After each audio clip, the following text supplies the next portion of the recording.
আমাকে আমার মা বাপকে আল্লাহ তুমি আমাদের ক্ষমা করে দাও। হাইয়ানা যারা হায়াতে আছে তাদের মাফ করে দাও, মাইয়াতানা যারা মারা গেছে তাদের মাফ করে দাও। ওয়া সাগিরিনা ওয়া কাবিরিনা যারা বড় এবং ছোট, যারা হাজির ও নাজির মানে হাজির হতে পেরেছে, ওয়া শাহিদানা মানে হাজির, ওয়া গায়েবানা যারা হাজির হতে পারেনি, আসতে পারেনি, আল্লাহ তুমি সবাইকে মাফ করে দাও। আচ্ছা, এই দোয়াটা জানবেন তবে তো আপনারও দোয়া হবে, আপনার আত্মীয়দের হবে, যারা মারা গেছে তাদের, যারা জীবিত আছে তাদের, যারা হসপিটালে ভর্তি আছে তাদের জন্য, যারা বাড়িতে পড়ে আছে তাদের জন্য, সবার জন্য দোয়া হবে। হবে আমভাবে দোয়া, এটা আমভাবে। কে কি বলছে আমার দেখার নয়। বাতিল ফিরকারা বলছে নামাজের জানা না, নামাজ কিসের দোয়া। আমি বলছি শোন, যদি দোয়া হয় তাহলে পূর্ব দিকে ঘুরে করবো, দোয়া যদি হয় তাহলে দক্ষিণ দিকে ঘুরে করবো। দোয়া সব দিকে ঘুরে করা যায় না। এখন মুফতি সাহেব কেবলা দোয়া করবেন, আপনারা আমাদের দিকে ঘুরে আছেন, আমরা আপনাদের দিকে ঘুরে আছি, আছি না নেই বলেন? দোয়া এভাবেই হবে না, সব দিকে ঘুরে যাবেন। বোকা নাকি একবারে এভাবে হবে? তাহলে যদি না জানাজার নামাজ দোয়া হয় তাহলে তো ওইভাবে হতো, যেদিক সেদিক ঘুরে। এক নাম্বার। দু নম্বর শুনুন, যদি দোয়া করতে করতে আপনার উজুটা নষ্ট হয়ে যায়, প্রথমে উক্তিটা শুনুন, যুক্তিটা শুনুন, তারপরে উক্তিটা আপনাকে বলছি। যদি উজুটা নষ্ট হয়ে যায়, আপনি বলবেন মুফতি সাহেব একটু দাঁড়াবেন, একটু দোয়াটা বন্ধ করুন, একটু দাঁড়ান। হ্যাঁ আমি আসছি, ফিরে আমি উজু করে আসছি। না কি করবেন? দোয়া চলবে? বলেন না কিছু, দোয়াটা বন্ধ হবে নাকি? হবে না, চলবে। তাহলে বেউজুতে দোয়াটা চলবে। আচ্ছা, দোয়ার সময় দোয়া করছেন, হাজার দোয়া করবেন মুফতি সাহেব, আর ইনি এসে বলছেন যে আমি একটু দোয়া করবো হুজুর, আমার দাদা দাদি আর সবাই যারা ইন্তেকাল করে গেছে আমার খানদান, তাদের জন্য একটু খাস দোয়া করবেন। মুফতি বলছে হ্যাঁ ঠিক আছে। তারপরে দোয়া চলছে। আর যদি জানাজার নিয়ত করে থাকে, তারপরে বলে এটা আবার আব্বার জানাজার নামাজ, একটু হুজুর ভালো করে পড়াবে। মুফতি বলছে হ্যাঁ ঠিক আছে। আচ্ছা, নামাজটা থাকবে? বলেন বলেন। দোয়া হলে থাকবে, নামাজ হলে, তাহলে কিসের দোয়া? প্যারে হাজিরি, যাই হোক দুঃখটা এখন থাক, সময়টা বেড়ে যাবে। আর হাজরা তো ইনশাল্লাহ আসবেন, আমাকে একটা টাইম দেওয়া হয়েছে ইনশাল্লাহ। তো বাবা কুতুবউদ্দিন বাখতিয়ারে কাকি কোন শর্ত বললো? আপনারা ভুলবেন না, আমি কিন্তু গুনাহগার অধম, সেখানেই ফিরে আসবো। 4টা শর্ত বলেনি? তাহাজ্জুদের নামাজ, তাকবীরে উলা, তাকবীরে আসরে 4 রাকাত সুন্নাতটা যার জীবনে, আর কোন অপর মহিলার দিকে গায়ের মারহাম যারা মহিলা, তাদের দিকে জিন্দগিতে তাকায়নি, সেই রকম লোক যার ভিতরে 4টা সিফাত হবে, যার ভিতরে 4টা জিনিস পাওয়া যাবে, সে আমার নামাজে জানাজার ইমাম হবে। আচ্ছা, জানাজা রেডি করে যদি এখন লিখে দেওয়া হয় আর এই শর্তগুলো যদি বলে শোনানো হয়, তো জানাজা থেকেই যাবে, থাকবে না? আমাদের মধ্যে থাকবে এগুলো, এই শর্তগুলো আছে। শুধু দেখুন, বহু কম আল্লাহর বান্দা হতে আছে। হ্যাঁ, তবে কুতুবউদ্দিন বাখতিয়ারে কাকি যখন বলে গেলেন ওসিয়ত নামা শোনাচ্ছে, অনেকক্ষণ ধরে লোকজনদের কে পড়াবে, কার মধ্যে শর্ত আছে? বড় বড় ওলামা ছিলেন, বড় বড় মুফতি ছিলেন, বড় বড় হাফিজ ছিলেন, সব ছিলেন। জানাজাকে পড়ালেন জানেন, একজন গিয়ে বলছেন ঠিক আছে আমি নামাজে জানাজার ইমাম হব। উনি নামাজ পড়ালেন, যিনি নামাজ পড়ালেন তিনি অন্য কেউ নয়, উনি হচ্ছেন দিল্লির সম্রাট বাদশাহ শামসুদ্দিন আলতামাস রহমতুল্লাহ। সুবহানাল্লাহ।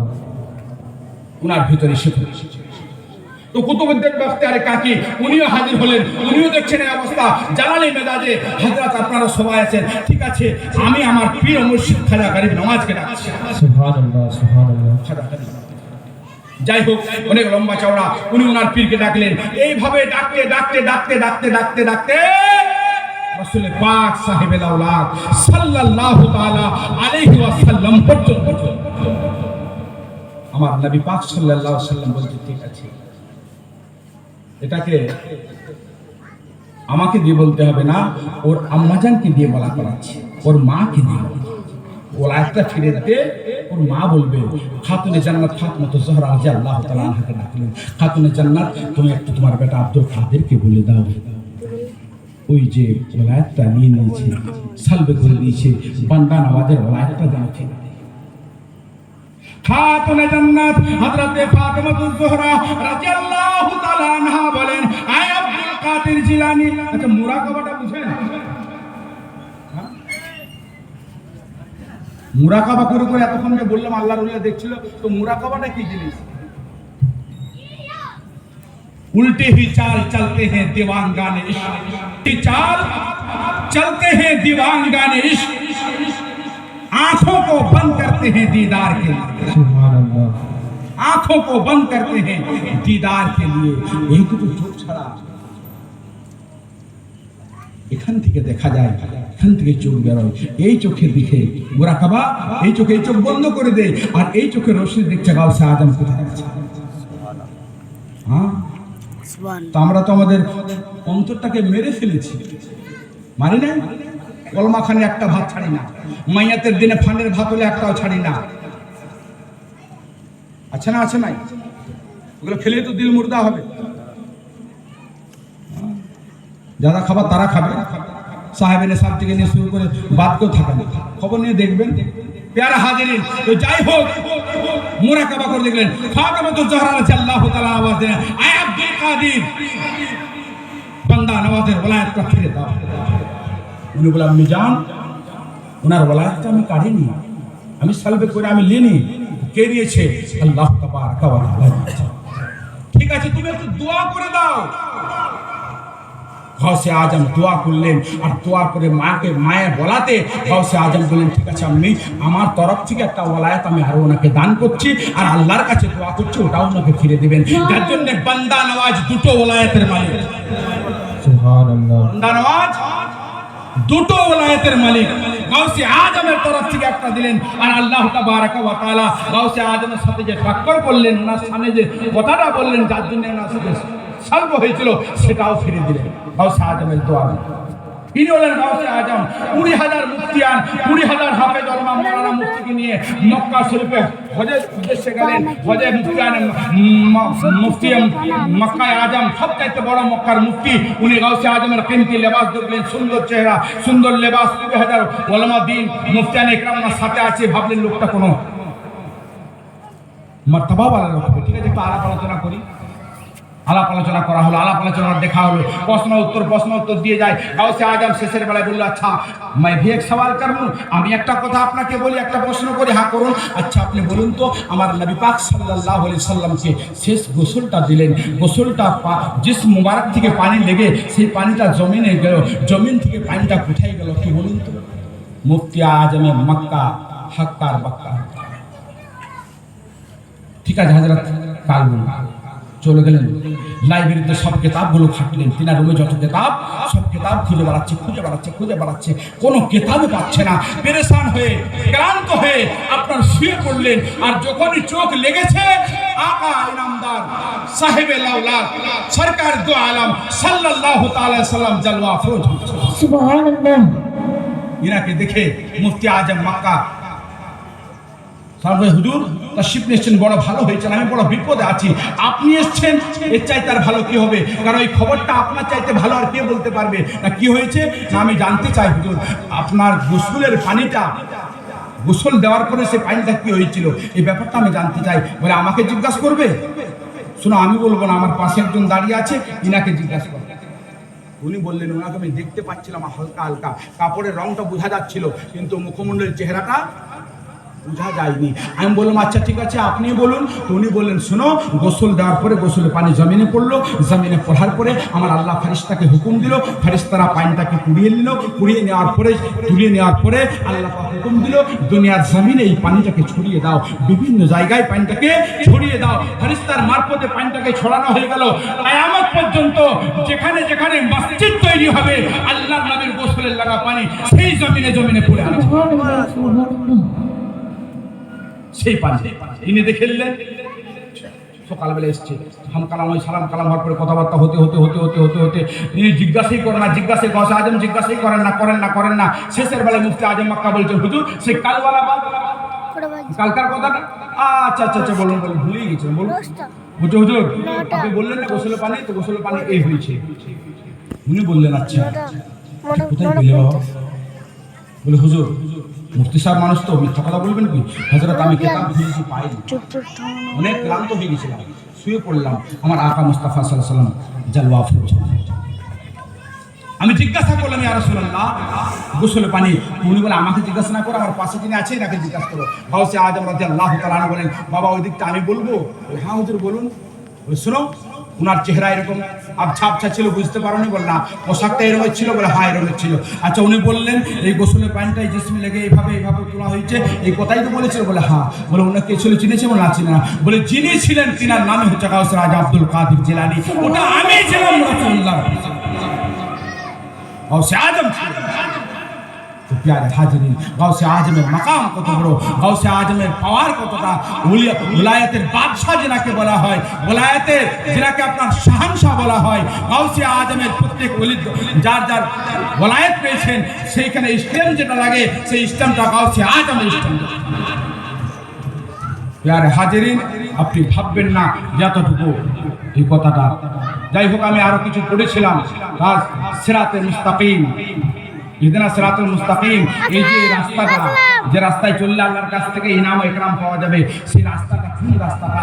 এটাই হচ্ছে আউলিয়াদের রাস্তা। এই সিরাতে মুস্তাকিম এটাই হচ্ছে ওলি আল্লাহর রাস্তা, এটাই হচ্ছে আল্লাহ ওয়ালাদের রাস্তা। এই সিরাতে মুস্তাকিমে চলুন, আল্লাহর কাছ থেকে ইনাম ইকরাম পাবেন। আল্লাহ ওয়াদা করেছেন এই রাস্তায় চলো, যে পথে আমার ওলিগণ চলে গেছে, যে পথে আমার সিদ্দিকিন চলে গেছে, যে পথে আমার নেককার বান্দা বান্দি চলে গেছে, এই পথটাই চলো। চলে ইনাম রাখা হয়েছে, ইকরাম রাখা হয়েছে। প্যারে হাজিরিন আর আপনাকে বলবো কি,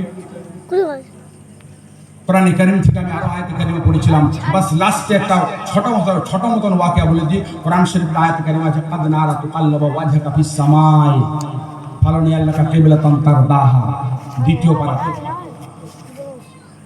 প্রথম পৃষ্ঠায় কোরআন শরীফ আছে আল্লাহর নবী দুটো কিবলা করেছিলেন। করেননি নামাজে, জোহরের নামাজ পড়ছিল, হঠাৎ আকাশ দিকে তাকালেন, আল্লাহ রাব্বুল আলামিন এই আয়াতটা নাযিল করে জিবরিল আমিন ইয়া রাসূলুল্লাহ আসমান দিকে আপনার তাকানোটা আল্লাহ পাক দেখেছেন, কবুল করেছেন, অতএব আপনি আপনার চেহারাটা ফিরিয়ে নেন। ওই নামাজটা 2 রাকাত হয়ে গেছে।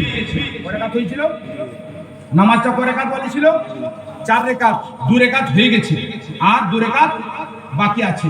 ধরুন 2 রাকাত এদিকে ঘুরে পড়ছে, এদিকে ঘুরে 2 রাকাত, তাই এদিকে যদি ইমাম দাঁড়ায় মুক্তাদিরা পেছনে, হঠাৎ যখন হুকুম হয়ে গেল চেহারা ফিরিয়ে নেন, তো নবী খুশি হয়ে গেলেন, চেহারাটা ঘুরিয়ে নিলেন। তো মুক্তাদিদের মুখ ইমামের মুখ হবে না, যে মামা বসে আছে এখানে কি করলেন? কিছু মুক্তাদি ঘুরে এসে পেছনে আল্লাহর নবী যেভাবে দাঁড়ালেন তেনার পেছনে দাঁড়িয়ে গেলেন, আর কিছু মুক্তাদি ওইভাবেই দাঁড়িয়ে থাকলেন। বুঝতে পারছেন আমি কি বলছি?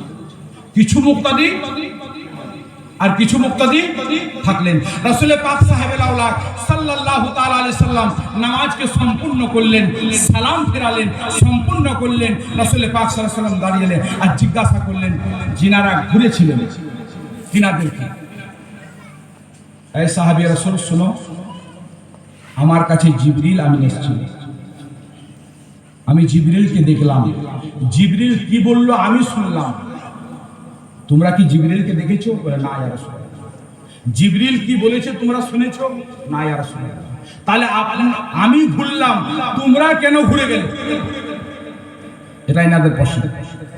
যিনারা ঘুরেননি তিনাদেরকে রাসূল পাক বলেন, এই সাহাবী রাসূল শোনো, জিবরিল এসেছে, জিবরিল কি বলেছে?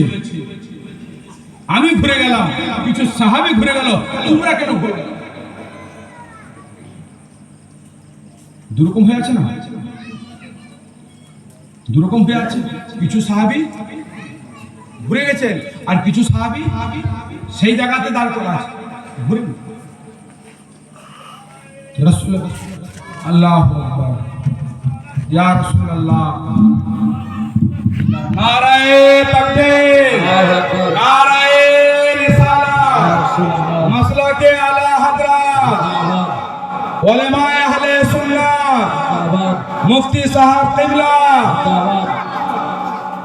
জলসা রাসূল ওয়ারা, নারায়ে তাকবীর, नाराए रिसालत, मसलके आला हजरत, फैजाने आला हजरत, नाराए तकबीर, नाराए रिसालत। बस दু তিনটে কথা বলে ইনশাআল্লাহ হুজুরের হাওয়ালায় মাইক করে দেবো। তো মুক্তাদি কিছু এইরকম দাঁড়িয়ে আছে, কিছু মুক্তাদি রাসূলের পেছনে চলে এসেছে। আদনারা তো পারলে বাবা জায়গা বিশ্বমা, এই যে দুটো কেবলা দু রাকাত নামাজ হয়ে গেছে সম্পূর্ণ করে, আল্লাহ নবী জিজ্ঞাসা করছে সাহাবী বলো তোমরা ভুললে কেন? আর যারা ঘুরেনি তাদের প্রশ্ন হচ্ছে তোমরা ঘুরোনি কেন? এরা বলছে হুজুর জিবরিল এসেছে, আপনি দেখেছেন আমরা দেখিনি। জিবরিল কি বলেছে আপনি শুনেছেন আমরা শুনিনি। আমরা আপনার গোলাম, আপনি যেমন ভাবে দাঁড় করে দিয়েছেন আগলা হুকুম পর্যন্ত